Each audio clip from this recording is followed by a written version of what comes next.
Today at Manchester Theatres, I am thrilled to be joined by Aarushi Ganju and Mia Turner, who are touring with the fabulous new play Testmatch.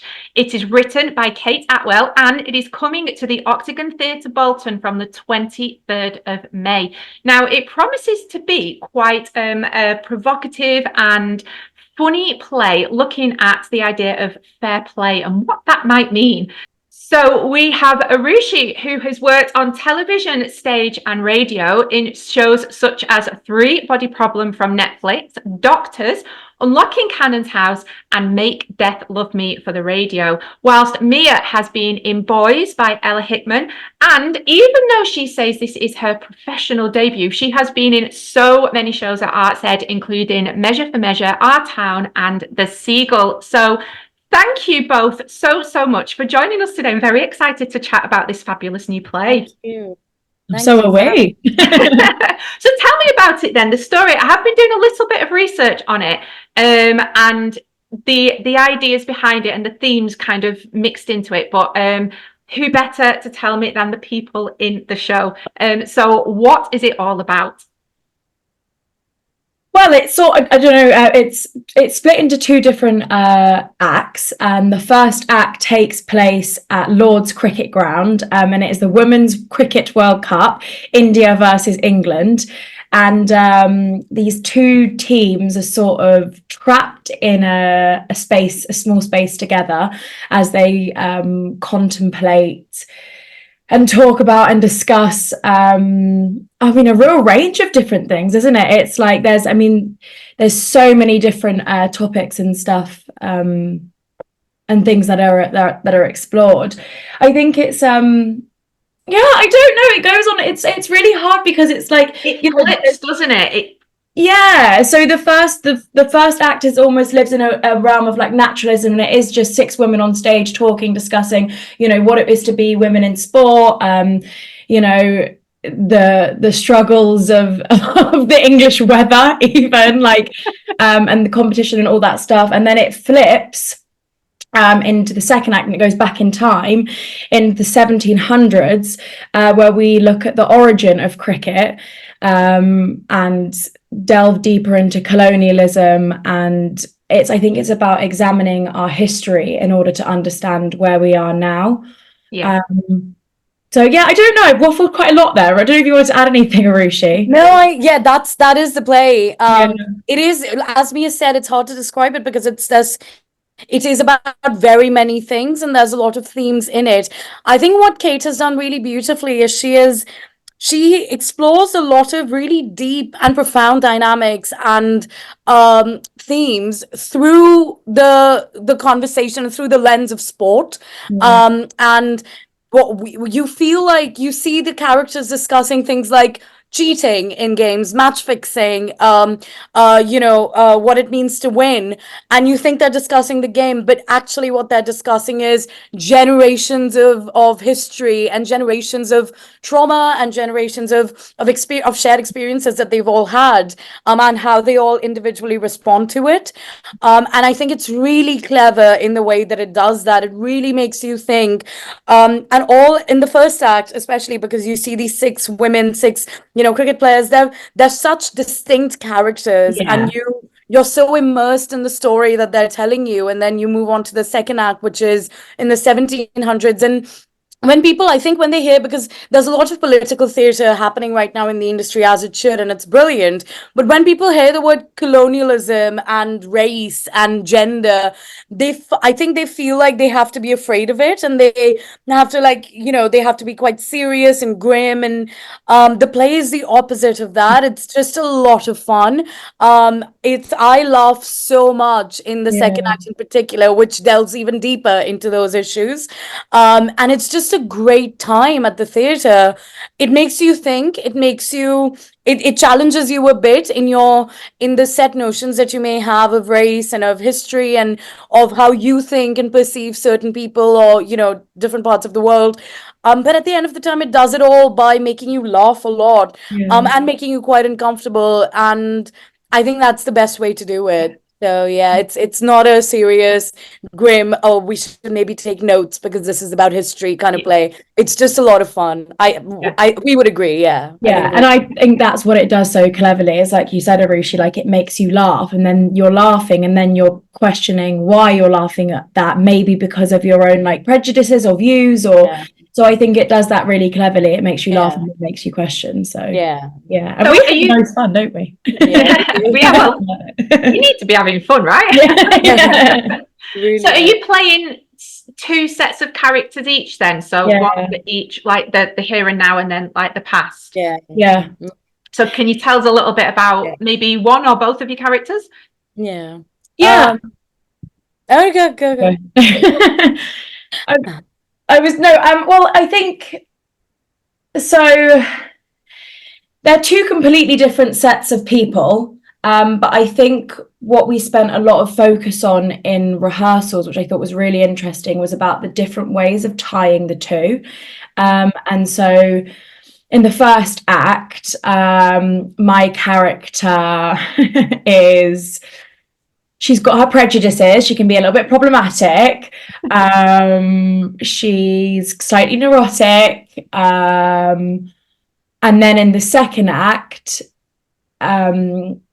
it's a woman living in the 1700s. So obviously there's an entirely different set of rules almost, because you're playing, you're existing in a different realm. And I think it's so interesting because there's one is set in the present day and one is set so long ago, and yet you realize that actually at our core we're not much different. We're all people who we all feel things, we all go through similar experiences in some ways. And so I think for my character in both the first act and the second act, she's dismissed quite a lot. And then it's, I suppose, like when you're silenced and when you're dismissed and when you're ignored, how does that then bubble up inside and make you react in certain ways? I don't know if that like really makes sense, but No, it does, yeah. Yeah. No, I get what you're saying, that it's that it is kind of linking the two, even though they're in completely different time zones. There is this thorough, in-depth thing in humanity that somehow seems to carry on going, and that's the bit that we kind of need to look at and examine. Yeah, absolutely. And making it feel very human, you know. I mean, the second act is satirical, so it's an exaggeration of people, but I think it's really important to like find the truth of those people as well, and understand their lived experience so that you can share it appropriately. Yeah. And how about you, Aarushi? What are your characters like? In the first act, I'm playing India One, who is one of the Indian cricket players. She is the captain of the team. And you can really tell the kind of you can tell what both the Indian and the English cricket teams are like from the relationships that the players on the team have with each other. I think for India One, she's very fond of the two players that she's in this room with. And it's hard because she's a captain, and you know she has to be leading the team, and she has the most responsibility out of them. But there are moments in various parts of the play where you see her kind of let her guard down and just be a girl. She's a young girl who's who finds things funny, and she's quite sassy, and she she teases people quite a lot, and she's very mouthy, and she kind of really hates the rain and England, and she's complaining about that a bit, and she's very clever. England Two, Mia's character, and and India One, my character, we have a very funny relationship, because there's a lot of things that I think India One judges England Two for. They come from different cultures and different societies, and there's a lot of very funny interactions that we have, where India One is trying to maybe correct something that England Two is saying, and then England Two is just, being quite sassy in return. So we share a really kind of up and down, funny, and then gets quite serious dynamic, which is a lot of fun to play. In the second act, I play Messenger, who For the nature of the character and the play, I feel like me revealing loads about that character is not going to be very useful. I'm just someone who is part of the delegation of the Sultan of Bangalore, and I've come to meet with the East India Company in Calcutta. And I think Messenger is because the second act is, as Mia mentioned, is very heightened, it's satirical, it's exaggerated versions of real people, but I think Messenger is still quite naturalistic within that setting. Okay. And I think people should watch it to know he has a lot to say, and um he has a lot to tell the people about, and I think people, when they watch it, they'll know what I mean. Yeah. Oh, It's it a sounds play of interesting. relationships. Yeah, it is though, isn't it? Especially in the first act, I think, like, and it's about those little like moments like where you've got your guard up and you're being sportswomen and Yeah. you know, it's like game on face type thing. And those moments where you do let your guard down and you interact with people and you realize it's again on the same on even though we're from different cultures and from, you know, different walks of life, Mm. when you do let your guard down and you do speak honestly to each other, you realize that actually at our core we are all just people. Yeah. And especially in the first act, we're all sportswomen Yeah. who relate and understand. Like there's talks and conversations of relationships. My character likes to delve into that quite a lot.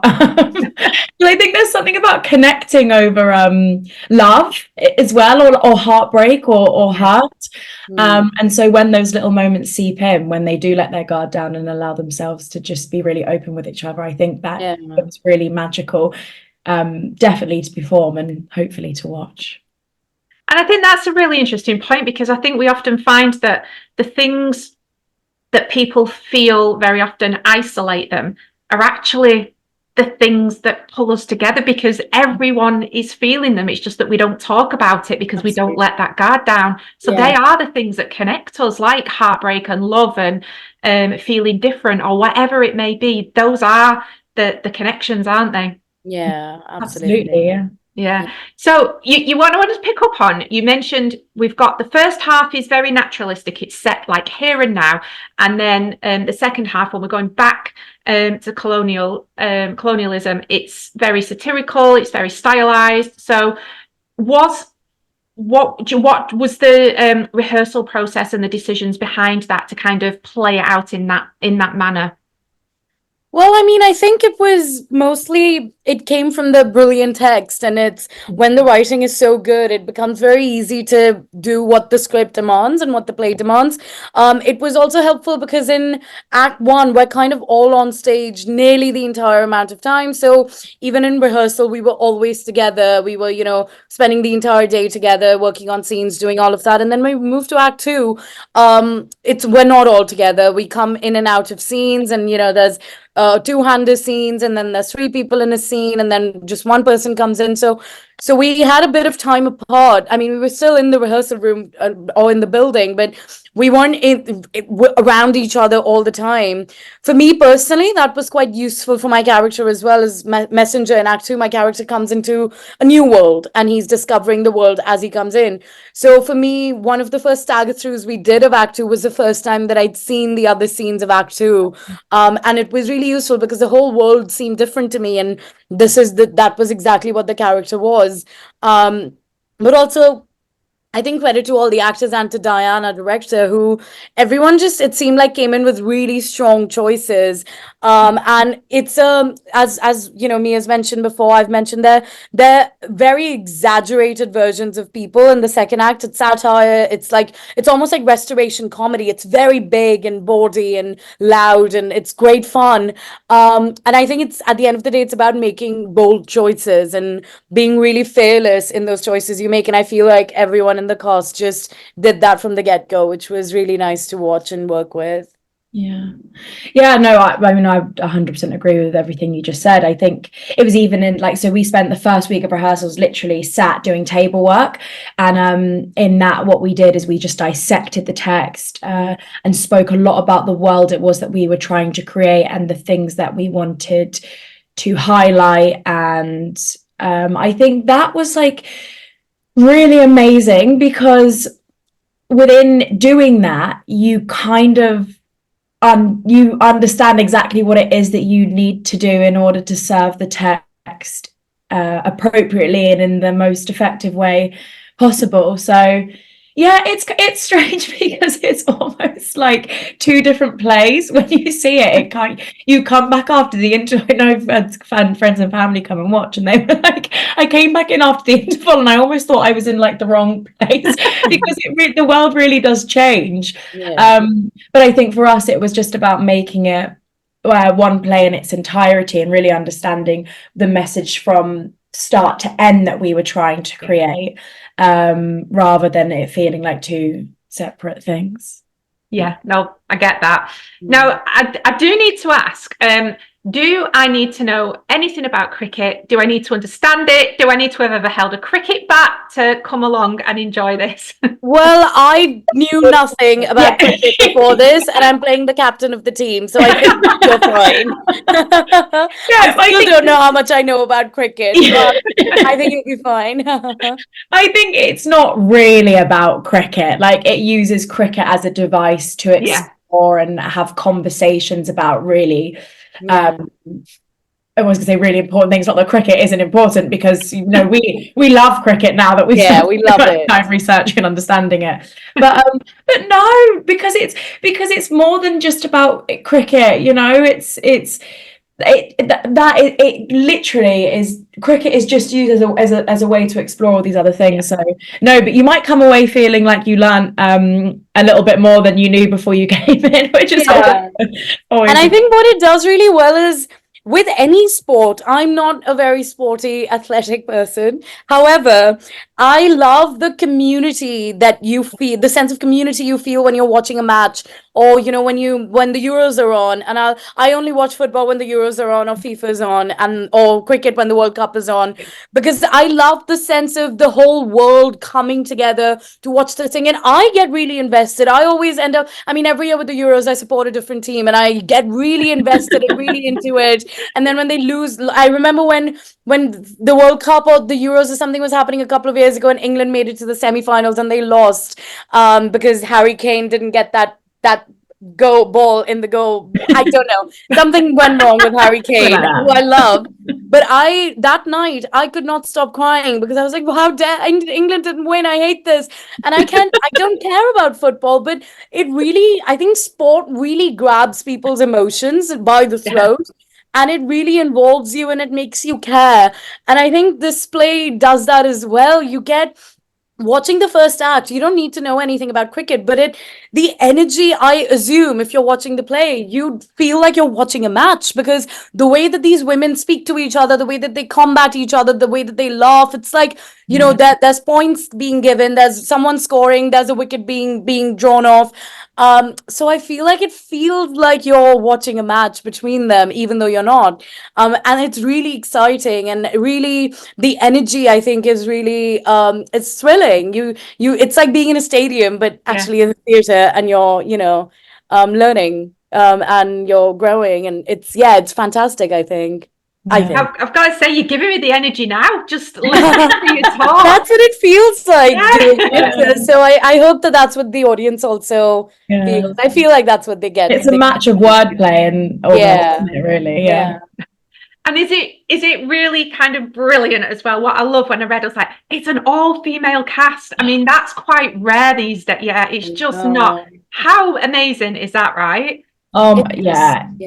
It's just been like, honestly, it's to enter a space and be a part of a process where you feel so safe and so supported and so understood by the women around you is just like, honestly, it's unmatched. Like, and you know what? We've spent so much time building this really strong relationship and rapport with each other, in the rehearsal room and outside of the rehearsal room. And I don't know, it's just joyous. Like, we do our little huddles before shows, and we feel like we can be really honest and vulnerable with each other, and it is that thing. It's like, if you fall, like I really believe my cast is there to catch me, and that's, I think, is a really beautiful and rare experience. And how brilliant that we get to do a play with women at the heart, because Yeah. And if anyone comes in missing men on stage in Act 2, most of us play men, so it's fine. You don't, if someone wants men as well, we'll You be still that. get that Yeah, we'll do man it. But no, testosterone. it is great, and it's, it doesn't like, I don't know, it's so human, the play, that it's six women talking about some really human things, and I think it's so wonderful that we get to do that, and we get to share that not just with women but with men, and with people of all genders and all from all walks of life. And yeah, it's just, yeah, it's so relatable. And I think what Mia said, that we all built such a strong rapport off stage. You can really see those relationships on stage as well. At least from the feedback we've gotten, especially in Act 2 when we're all together, that it is riveting to see everyone, all six women, interacting in very specific ways with each other. That it really does feel like they have a sense of history behind them and a backstory to them. And I think it's so exciting. And having just women in the room, we all used to discuss in rehearsal rooms as well. There's absolutely no sense of vanity or, like, competition or a one-upmanship. None of it was just very, and not just the cast, even our director. We didn't have, except our composer and our lighting designer, everyone else is a woman. So even our assistant director, stage managers, director, everyone woman, and it was just so freeing. And our director, like, she has a baby, and she brought her baby in a few times towards the end as well, and it was just the loveliest day. Like, we'd all take turns holding him while she's putting the little strap on. And I just think the safety and the kind of, you can just let your guard down and be yourself. I personally have never, I mean, I've loved other rehearsal rooms that I've been in as well, but the level of safety that I felt in this room, that just we got for free, I don't think I've ever felt that before, really. It's been incredible. Yeah.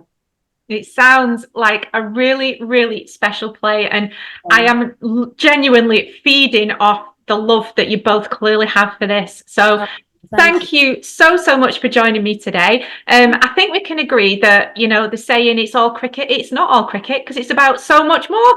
And you can catch Testmatch at the Octagon Theatre, Bolton, from the 23rd of May. I am going to be there because you've sold it to me completely. Oh, you and Bolton. Oh no, honestly, thank you both for your time. And we cannot wait to welcome you to Bolton. Can't wait to come. Really excited. Thank you.